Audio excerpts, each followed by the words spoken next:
If you just compare European lenders to their US peers, it's kind of a sector story here in the United States. And as you have said, over in Europe, it's a single name, single issue story because they're very different banks doing very different things. And on balance, U.S. banks restructured long ago. Yeah. Restructuring is ongoing in Europe, so you have to sort name by name.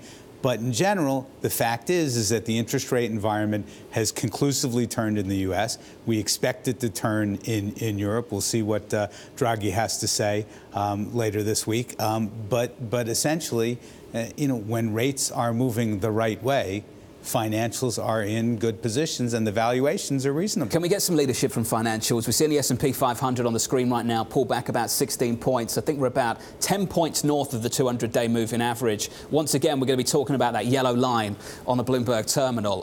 Can we get the financials to be the leadership here for the sector, for the benchmark? Maybe the better question is can we get the market moving higher if technology doesn't lead? Okay, and our view is you can. Technology cannot be a terrific underperformer, but a market performer, and particularly given this late cycle rising interest rate environment, that's good for financials and it's good for energy. Where are you hoping the catalyst comes from? Because a lot of people said, wait for earnings, wait for earnings. Earnings have delivered what people expected. They're really solid. In some cases, they're even better.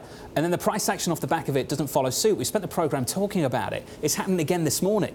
It is not a satisfying response, but this is the world we live in. The catalyst is going to come from Washington, Beijing, Pyongyang, that's a sentiment or Tehran. No, it is.